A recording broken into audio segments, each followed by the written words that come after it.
Good morning, everyone, and thank you for joining us for session 3 of our It's a Marathon, Not a Sprint, Going the Distance for Outsourced Accounting Success webinar series. This is session 3, the finish line. If you missed the first and second sessions of this webinar series, you can view those recordings and download the slide decks on the CRI website at cricpa.com under the Resources tab. Our session today does qualify for CPE certification. You will get 1 credit hour of continuing professional education for the field of study accounting. You must be logged in with your unique link, and you do need to stay logged in the entire webinar to ensure that you receive your CPE credits. We will have poll questions during the webinar, and each participant must answer 80% of those poll questions to receive CPE credit. And certificates will be distributed via email within 7 days of the webinar. If you have any questions about the certification process, you can send those questions to marketing@cricpa.com. So today's presenters, a little bit about me. My name is Heather Jordan. I am a tax partner in our Niceville, Florida office. I graduated from the University of Memphis, and while there, enjoyed going to see baseball games of the Memphis Redbirds, which are the farm team for the St. Louis Cardinals. So I became a huge St. Louis Cardinals fan. I wish they were still in the playoffs, but still watching baseball. My favorite vacation was when my husband and I traveled to Europe and got to go to Spain, France, and Italy. And in my spare time, I greatly enjoy singing karaoke. We also have with us today Cindy Bryan. Cindy is a partner in our Carlsbad and Hobbs, New Mexico offices. She has experience in public accounting since 1988. She once won a cooking contest using Spam. She enjoys traveling to livestock shows, and as you can see in her list of pets, she has them all. We also have Sonia Mitchell, who's a partner in our Destin, Florida office. She graduated from the University of West Alabama. She is a Zero certified advisor. She owned and flew a Piper Cherokee airplane, and she also plays the piano. So she is quite multi-talented. So we are going to start the webinar today with Sonia. So I will hand it over to her. Thank you, Heather. Even though I had a little 4-seater airplane, flying still requires utilizing checklists from pre-flight to landing and securing the aircraft. It's helped me tremendously staying focused and on point with accounting task at hand.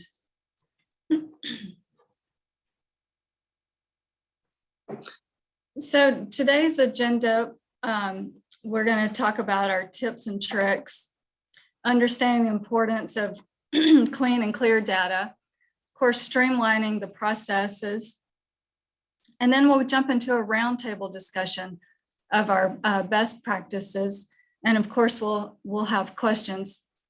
And then after today's webinar, we hope you've gleaned takeaways to utilize right away. We are all ready to close out this year, so let's close out your books on a happy note too. So how do you get your books sent to your CPA? Cumbersome backups not working? Do you have the wrong version? Did you forget to update? Those are some of the front-end hurdles your CPA sees on getting the books from you. CRI wants you to consider converting to a cloud-based software. If you're concerned about keeping your financial data in the cloud, consider your favorite websites. Aren't they secure? You have that control and privacy with your own username and password. It's not shared. Websites are accessible from your phone or your iPad or even your laptop. No backups to worry about. Your trusted CPA can update your books quickly while you still run your business without interruption. So if you haven't made the switch, now is the time so you can keep pace in this marathon. So let's talk about going paperless. Are you spending too much time rushing to enter those last receipts and final bills to get the year wrapped up? We've heard of going paperless. Even at a retail level, the cashier asks if you want a receipt. Do you? Do you still wait for that receipt at the gas station? only to walk in and wait in line for a receipt that will fade over time before you log it in for the write-off. If you have a paper gas receipt, did you know that you can open the Xero app on your phone and snap a picture of the receipt? You can add a note right away and not worry about that faded document or forget what the charge was for. And that's especially helpful when you're entertaining clients at a luncheon. Looks like we're at a polling question, Heather. Yes, ma'am. All right, we are at poll question number 1. I'm going to launch the poll so everyone will be able to put your answers in. HubDoc can automate the workflow by uploading receipts or bills by A, desktop, B, mobile phone, C, scanner, D, email, or E, all of the above. I'll give everybody a few seconds to answer, and just want to remind you that you do need to answer 80% of the polling questions. You don't have to get them all correct, but you do need to answer at least 80% of them to get your CPE credit. Give everybody a few more seconds. Looks like we are pretty good here. So I'm going to end the poll, share our results, and 89% said all of the above. So I think they've got the picture that you can use all of these different devices to upload any receipts to HubDoc. So I will turn it back over to Sonia. That's right. Yeah, everybody did a great job answering that question. So let me tell you more about HubDoc. It's a built-in Xero app with artificial intelligence that recognizes and it autofills the date, the total amount, the supplier name, and due date reference from any type of PDF, a picture, a receipt, or a statement. On the Xero side, it pulls in your contacts like your vendors, your suppliers, and your customers. It also pulls in the chart of accounts and your bank accounts or your credit card accounts. They're considered bank accounts also. The app quickly scans and matches, and it cuts out data entry for you or your accounts payable staff. So let me show you an example. So you see that red line? If you follow that red line, the blue sample invoice feeds the data into the transaction details. It then captures the Xero data and it can be published. But what if you only have time to scan? That's fine. You can come back later to review it. And then once it's published, the next slide is what gets imported into Xero. The bill is pulled up and it shows the actual invoice uploaded by hovering over the PDF description. You see that green button?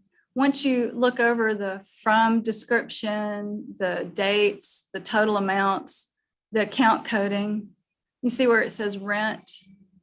Then you can push the green button and approve the bill. Voila, it's created. Heather, we're up to another polling question. All right, so we are at poll question number 2. We are about to talk about data cleanup. So we're going to see how you guys feel about that.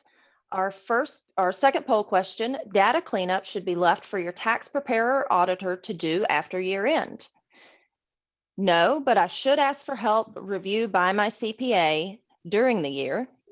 Yes, but only when I'm running behind. Yes, I want a higher CPA bill. No, I can do a quick closeout after year end. Again, I'll give everybody a few minutes to answer that question. And just another reminder, you do need to stay on the webinar with us for the full time and answer at least 80% of the polling questions. We will, as Sonia mentioned, have a question and answer session at the end. So if you do have any questions, there is a Q&A button in your webinar screen that you can click on and submit a question. All right, looks like we're pretty close. So I'm going to go ahead and end the poll and share our results. And 77% did choose A, said you should not wait till the end of the year, but you should ask for help and review by your CPA during the year. So well done. All right, Sonia, back to you. No, we're going to Cindy on this one. Welcome, Cindy. Thank you, Heather. I appreciate it. And thank you, everyone, for having the forethought to say, hey, maybe I need to look at this more often than during the year. And so Sonia talked a lot about importing things through HubDoc, and your Xero and other kinds of software will allow you to save configurations, but that doesn't mean your data is going to be error-free. So we're going to talk a little bit about the importance of keeping it clean. So do you feel like at the end of the year, when you bring all your information to the accountants for your financial reporting, tax returns, audits, that sort of thing, are you spending too much time answering questions and researching transactions? Well, we're going to give you some ideas how accurate coding can help you with that, descriptions, more is better, and how you can invite your advisors to help if you're using a cloud-based system. So this is a topics I can talk on for a long time. So we're going to have a good time here, I think. So cleaning up your data, and that just means, in more simply said, let's just make sure everything's coded correctly and how it was intended to be based on the transaction. This can save you time and money. So a little bit of time spent on the front end reviewing your data, it can result in greater accuracy in your financial reports. That's one of the reasons why I like to do this more often than year end, monthly and quarterly, and even more often than that, because when you're working in the cloud and you have your banks and your credit cards tied to your bookkeeping data, then you can take a look at how things are coded even at a more frequent basis. That leads to less time answering questions and searching for information requested by your accountant. We're going to show you how your books can help you do that. And reduce tax preparation fees if your accountant spends less time on cleaning up the data themselves. So if your accountant is looking for answers to questions about why things were posted the way they were, or maybe they weren't completely posted in terms of buying a piece of equipment or debt, then this is going to help you. So let's go to the next slide. So the main point of cleanup of your data is the general ledger. And I wanted to show you this slide to show you the evolution of the general ledger. Way back when companies had, this is the reason why they're called your books. They had big ledger books that they posted every one of their transactions in, along with subledgers that tied back into the general ledger. But now on the right-hand side, you can see we get nice reports from our accounting software, and we're not having to manually post those books. And that's why, even though it's software, it's financial information, we still call it your books. Okay, so what is the general ledger? The general ledger is a detailed listing of all of your financial transactions for the year, or any period of time. It's a set of master accounts. It's got, you've probably coded things before. It's got accounts that accumulate data by their classification. And the general ledger sorts, stores, and summarizes all those financial transactions for you. You'll hear us call it the GL, the general ledger, but primarily we just call it the GL for short. And the GL is the main source of your detailed financial information for assets and liabilities, which, along with the equity, generate your balance sheet, give the accountants information to prepare a balance sheet, or even your software. And the revenue and expenses, that's all of our favorite thing we like to look at, and that produces your P&L. Let's see. The general ledger is populated from information that you add to Xero or any other accounting software. So how do you add information? As Heather was speaking about, you snap pictures of receipts, you invoice your clients, you get bills from your vendors. Those are all things that cause you to enter information into Xero so that it can accumulate it for you. Related to the general ledger and information that's fed into the general ledger comes from these primary subledgers. There can be others, but accounts receivable and payable, cash receipts and disbursements. A couple of other ones that are important are payroll and inventory. A lot of businesses keep all of those subledgers that have a lot more detail about the transactions, but the information from those subledgers go into your general ledger. So that's kind of how it all comes together, summarizing the data for us to look at. Now we get another poll question. Heather? Yes, ma'am. We are ready for our poll question number 3. I will get it launched. So this question is, what is the general ledger? Is it A, the main source of detailed financial information for your business? B, a listing of transactions by account? C, it summarizes data from subledgers? Or D, all of the above? Again, you do need to answer 80% of these questions to get your CPE credit. And if you find during the webinar that you have any questions for us, there is a Q&A section in your Zoom webinar that you can click on and you can submit any questions. Do please remember, keep them general in nature. We'll try to get to those questions that will help the whole audience at the end of the webinar. And if you do have any specific questions, please reach out to your CRI advisor for help. All right, looks like we're there. So I will end this poll and share the results. And 94% said D, all of the above. So I think we were paying pretty good attention while you were talking about the general ledger, Cindy. That's great, because that is great to know, because that way we can really make sure we've got that data clean. So one of the primary ways that you can make sure that your data is clean is to review your input. And so going back to Sonia's portion, we were looking at the information that's pulled in from HubDoc. And one of my examples I like to use from that is, you might have, if you're an automotive repair shop, you probably get things from AutoZone a whole lot. And most of those are parts that you're going to use. But occasionally you could buy a piece of equipment from AutoZone. So that, while saving those configurations helps you quite a bit, making sure that you're having things posted accurately, sometimes there are outliers that we need to review. And so the best way to do that is to periodically take a look at your general ledger. Now, this printout that we're looking at is for over a period of time, from January through October, it looks like. This company looks like it doesn't have very many transactions. So my recommendation to you would be to look at your general ledger for accuracy at least monthly while the transactions are still fresh on your mind. And so as we go down this general ledger, we can see that things look like they're reasonably posted according to their classification until we get down to repairs and maintenance. And look what we have.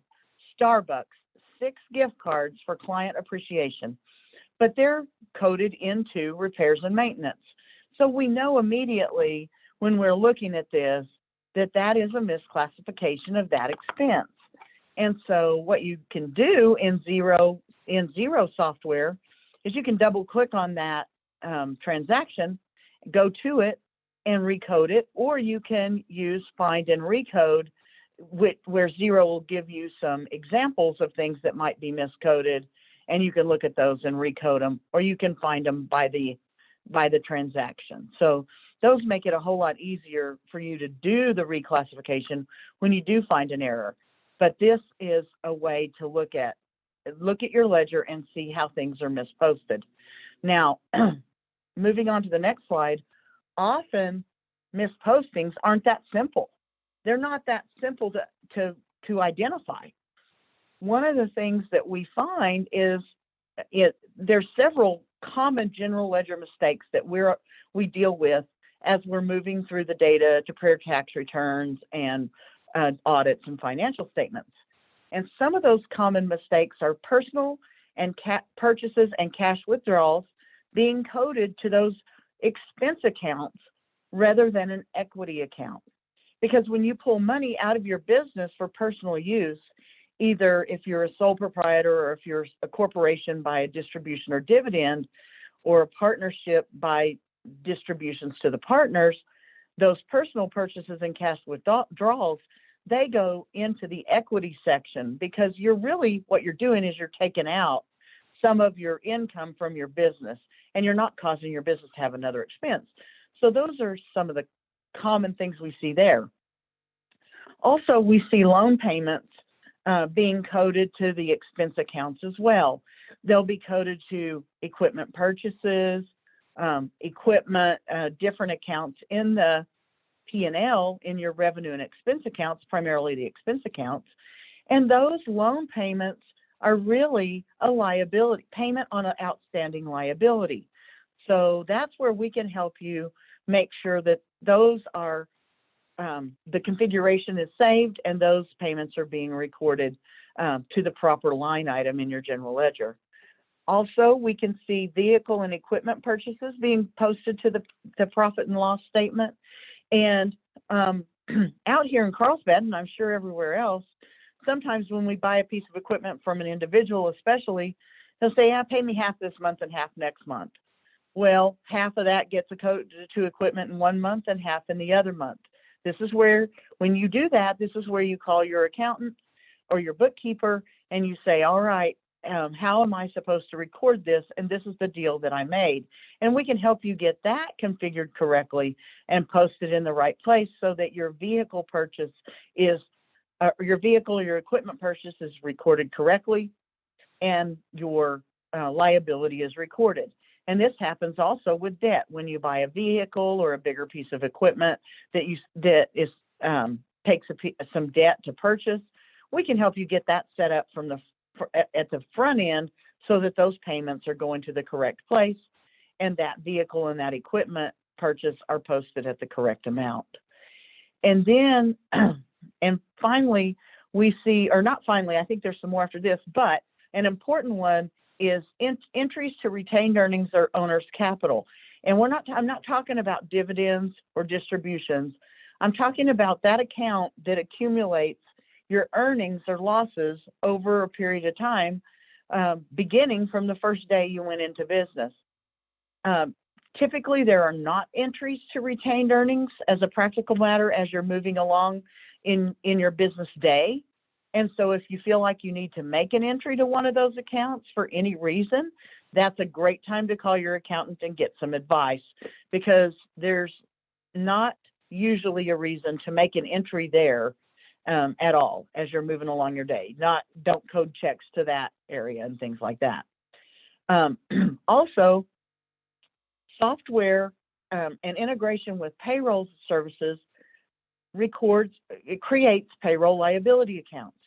And those payroll liability accounts represents amounts that were withheld from your employees' paychecks for various different reasons, for tax withholdings, child support withholdings, garnishments, insurance, various different things. And those payroll liability accounts are created.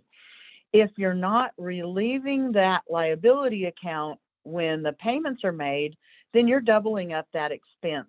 And so you have two sets of expense in your profit and loss statement for the amounts that were withheld from the employee's checks, because those are recorded at the time the paycheck is written. And also meals.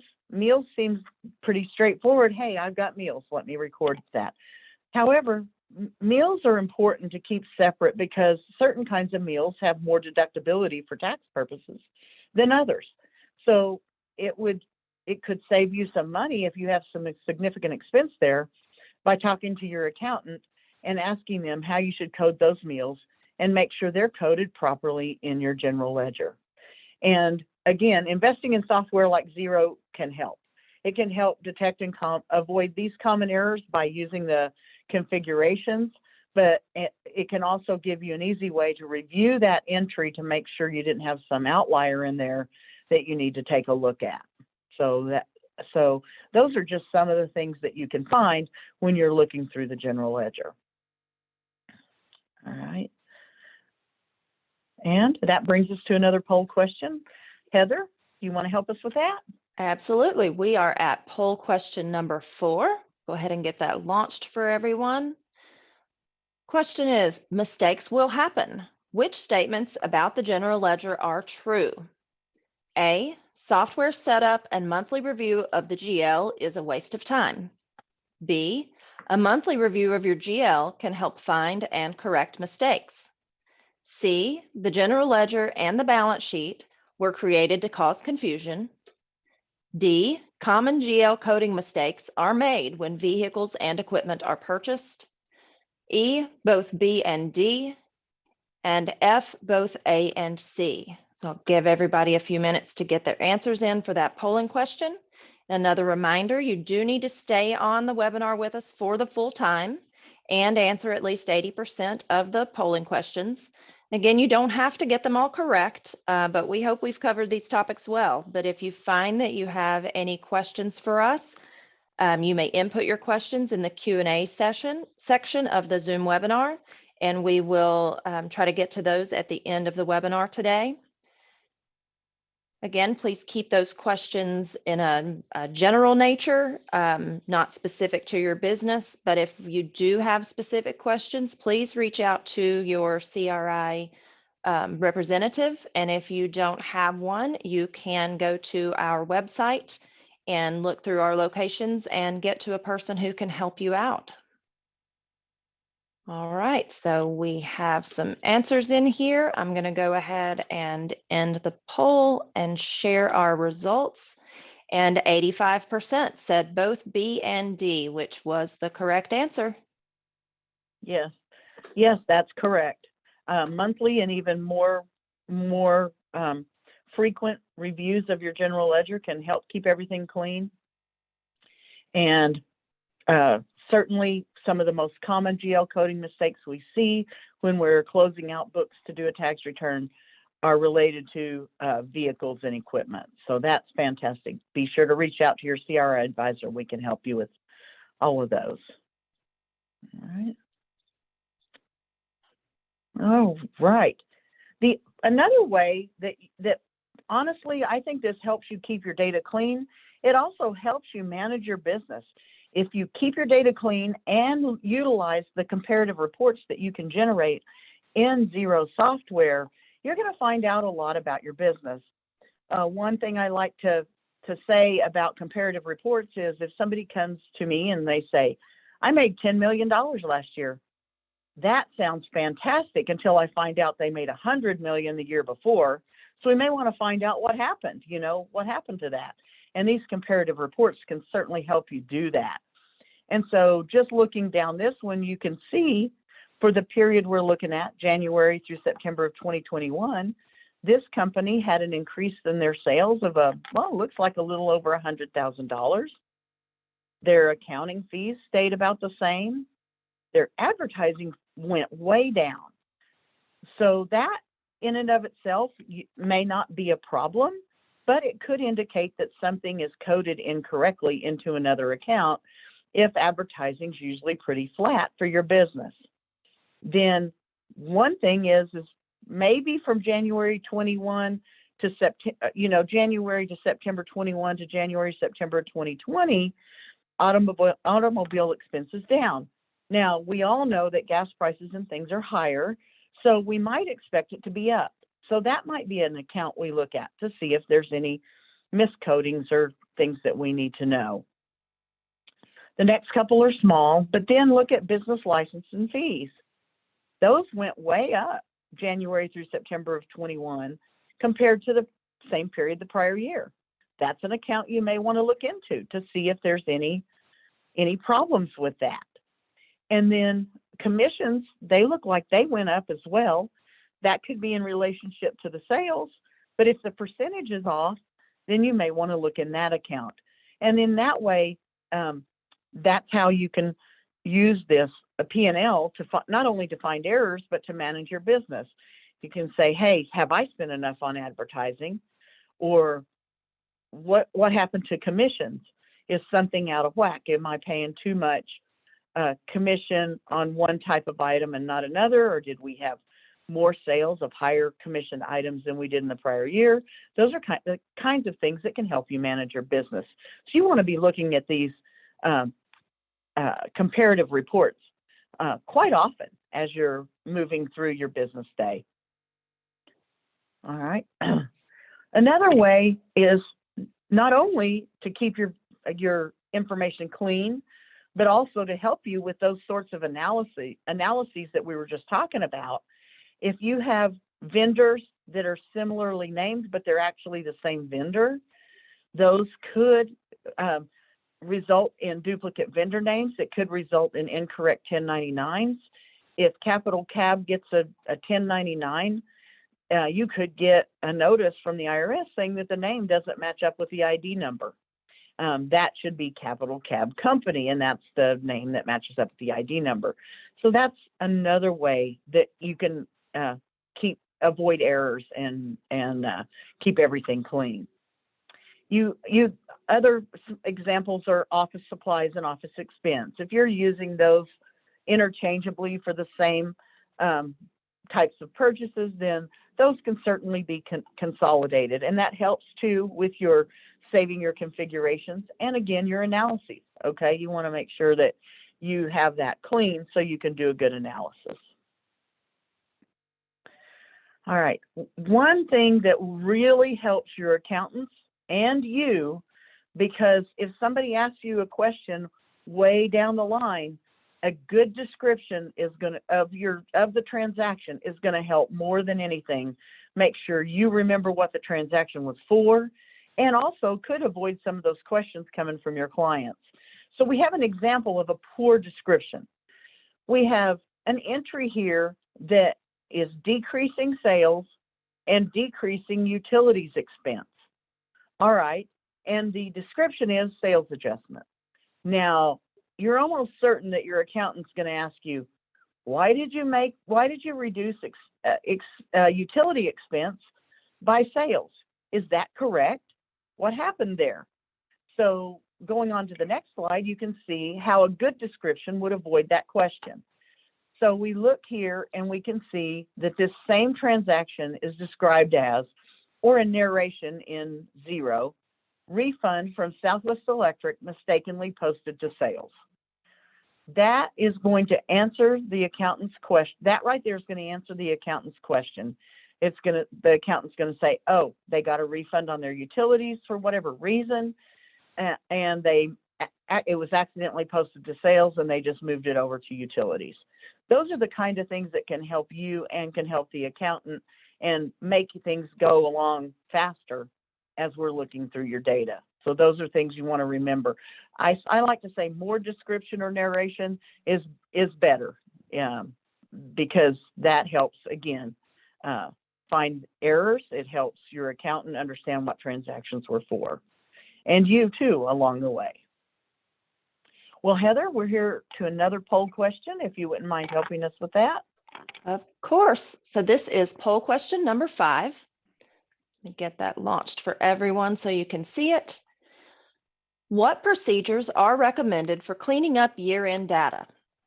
A, review the general ledger. B, utilize comparative reports. C, use detailed descriptions. D, consolidate duplicate vendors and accounts. Or E, all of the above. While you guys are getting your answers into that poll question, I will remind you that you do need to answer 80% of the poll questions that we have during our webinar today to get your 1 hour of CPE credit. Don't have to get them right again, but you do need to answer the question to get that CPE credit. There is a button at the bottom of your Zoom webinar screen for questions. If you'd like to submit any, we will get to those at the end of the webinar today. I'll give everybody a few more seconds to get those answers in. We have a few more that have not posted an answer yet.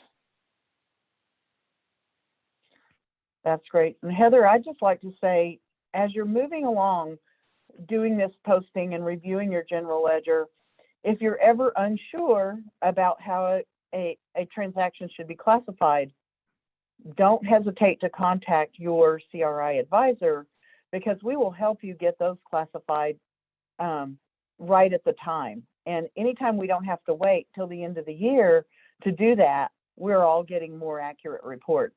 And especially you for looking through those comparative P&Ls to manage your business and for any number of other reasons. So please don't hesitate to call us. Absolutely. Great point. I am going to end the poll and share our results. And look at that, 99% said all of the Wow, above. you guys are doing great. You're doing great. All right. Okay, we are going to shift back to Sonia, who's going to cover streamline processes and increased efficiencies. Yes, I appreciate everybody's attention during this webinar.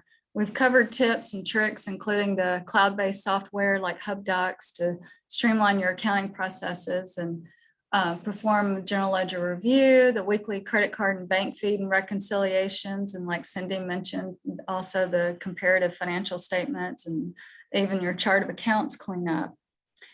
So this slide helps cover the process of what all this can do for you when you collaborate with CRI. Real-time collaborative accounting, CRI accounting and business outsourcing process. By working together, you can utilize all the tools for winning this race. Xero is in the center with everyone having their own username and password. You're using apps like HubDoc, even RelayFi or Bill.com for streamlining your bill pay instead of paper checks. You've got direct deposit payroll service, that's all set up, and your bank accounts are connected. Your transactions are coded, and the general ledger is tight.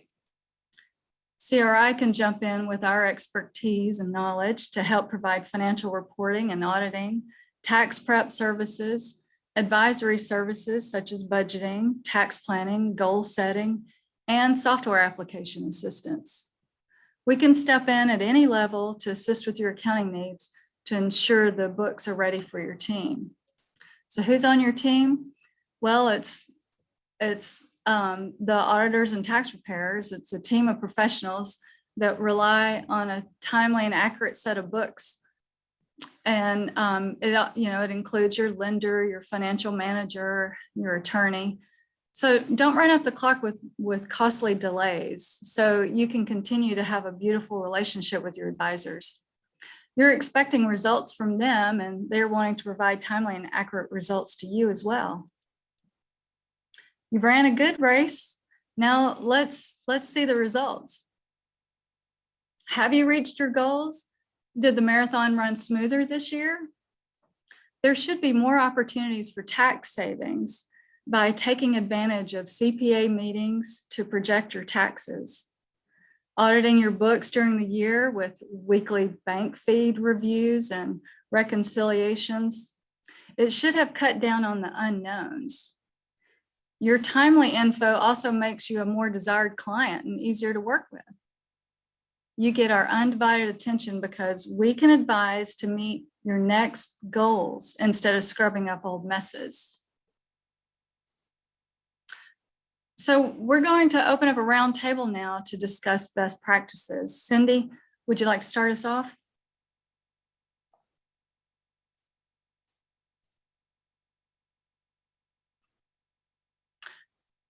We're waiting on Cindy to join us, but this slide is discovering opportunities. So we'll have our round table now. Thank you so much. After hundreds of these webinars from before 2020, but primarily in 2020, I still have trouble with the mute button. So that's something I need to practice. I like to call the end result and keeping your books clean and utilizing all the tools a place where we can discover opportunities. And so how do clean reconciled books help you on a day-to-day basis?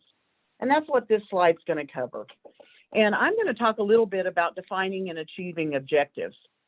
One of the best experiences I've had, which really occurred about 10 years ago when we were starting to use cloud-based solutions and things like RelayFi and products like that help with bill pay and helped accumulate bills. And we didn't have HubDoc at the time, but out here in Southeast New Mexico, we do a lot of drilling for oil and gas, or we drill wells in order to dispose salt water.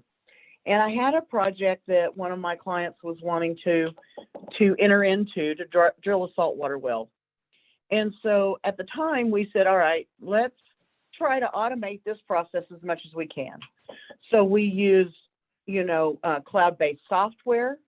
We used products like Bill.com or RelayFi at the time. At the time, it was Bill.com to automate the bill paying portion of this.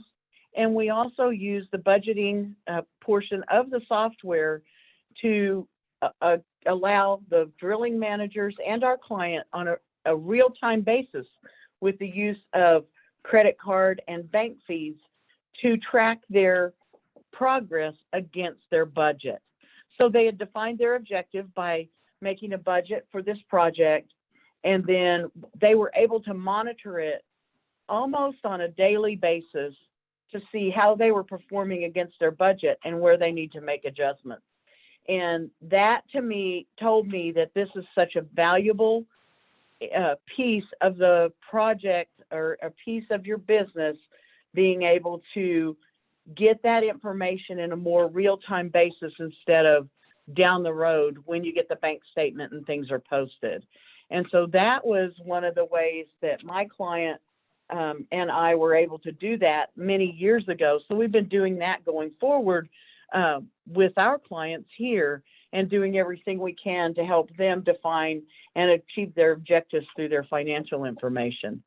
And so I'm going to pass it on to Roxanne to talk. Roxanne Baker, welcome Roxanne. She's going to come in. She works with Sonia in the Destin office. Is that right? I'm way down here in New Mexico, and I often can't remember where people are. But I'm going to pass it on to Roxanne so she can tell us some experience she's had where she's developed some best practices and observed some. So Roxanne, are you ready to go? Yes, I'm all ready. Good morning, everyone.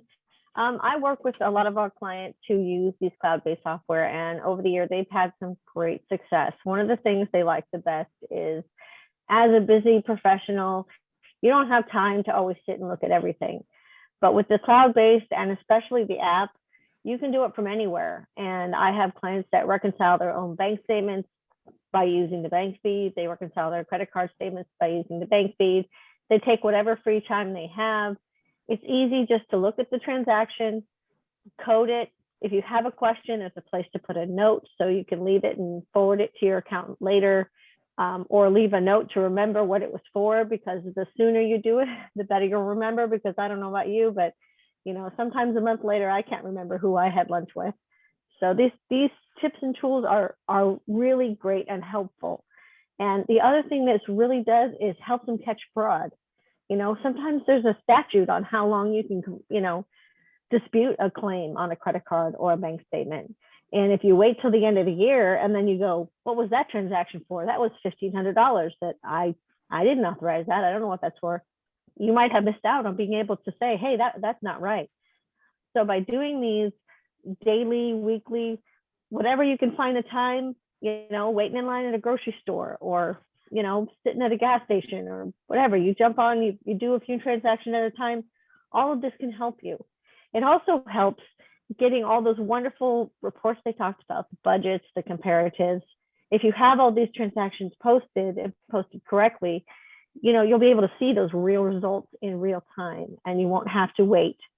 So the catching the fraud, having everything in the app, having all your complete reports, these have really helped a lot of my clients to run their business more smoothly, catch problems ahead of time, remember what things were for so you can explain it to your accountant, or even remind yourself what it was for, because, like I said, the memory goes sometimes when you're a busy professional.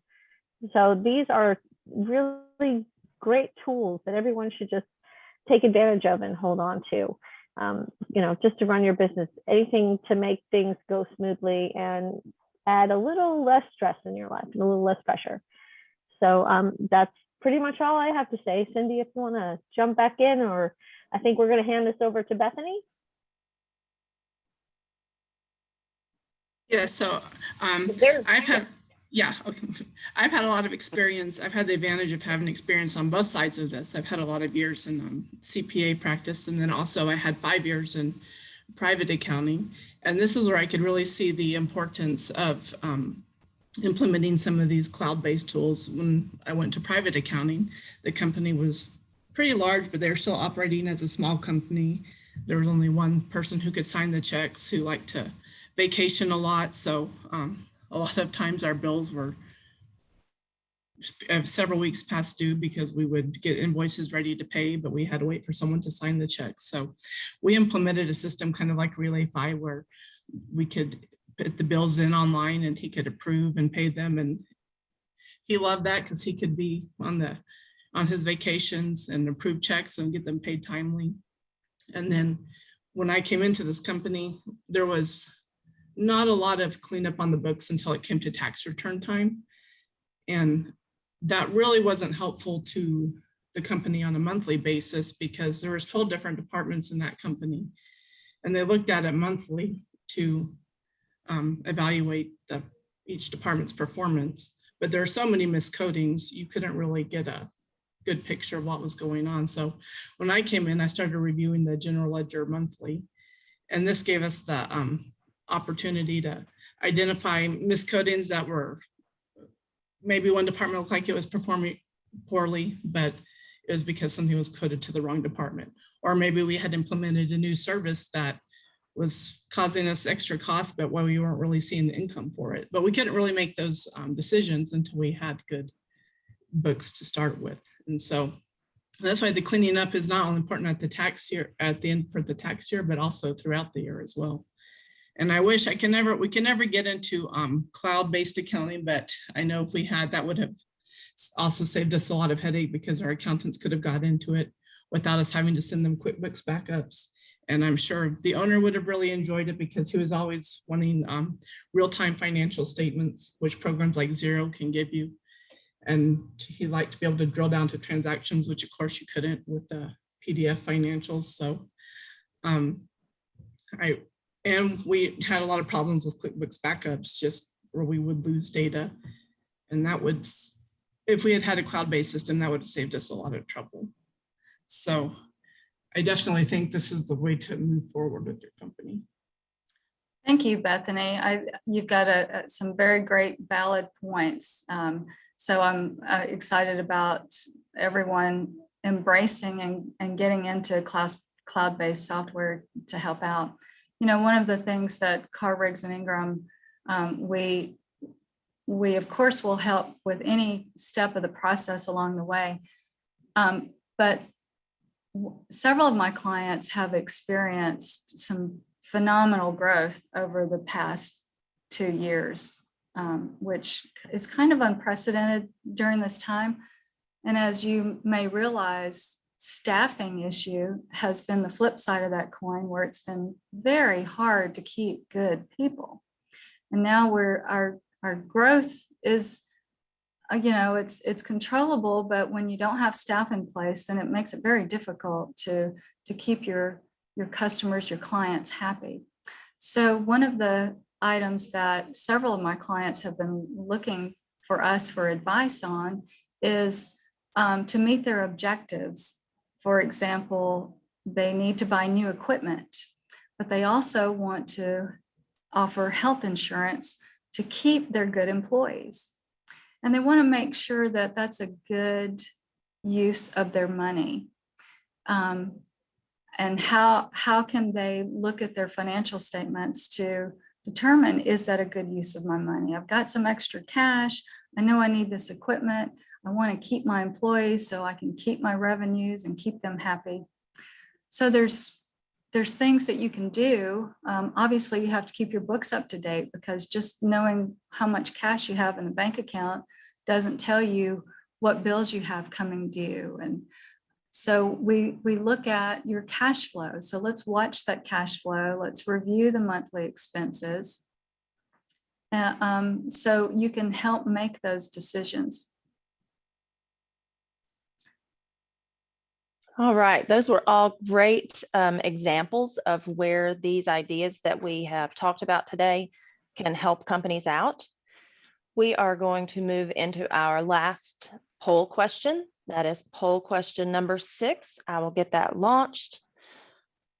Clean, reconciled books help you A, detect errors, B, provide better information to advisors, C, identify opportunities, D, save money, or E, all of the above. So while everyone is getting their answers posted to this polling question, I do want to remind you that if you missed the first and second sessions of this webinar series, you can view those recordings and download the slide decks on the CRI website at cricpa.com under the resources tab. And we do have a place in the webinar for you to post any questions that you might have regarding these topics, and we will have a few minutes at the end to answer those. I'll give you a little bit longer to get your answers posted to the question. We still have a few answers coming in.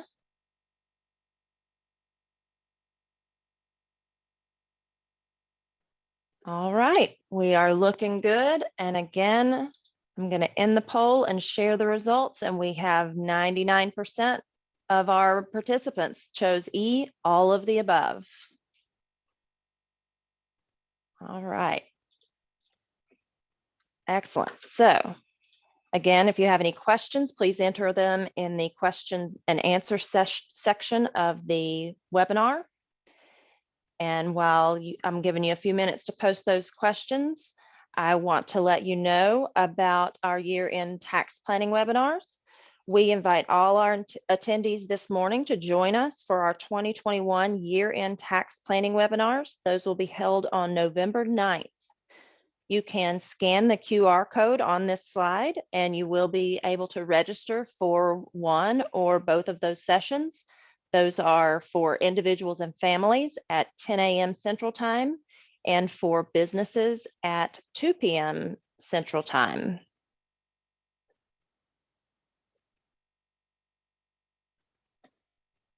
So I don't see that we've had any questions posted right now. Do any of you guys want to add anything to the end here for people to leave with?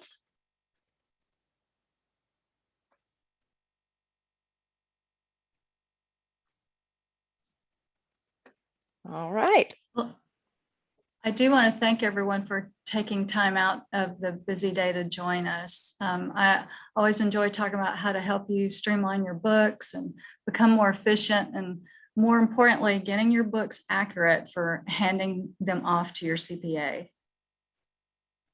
Absolutely. And I want to thank all of you for presenting today. We appreciate you taking your time out to do this for our clients. And if you are not already following CRI on social media, you can connect with us on the platforms listed on this slide at CRI CPA. We share tons of valuable content and inform our audience of changing regulations, new services, webinar opportunities, and much more on our social channels. So please hook up with us on these social media sites and keep up to date with all of that. And thank you so much for attending today. We hope you enjoyed today's webinar and look forward to seeing you in webinars again. Thank you so much. Thank you, Heather. Thank you, Heather.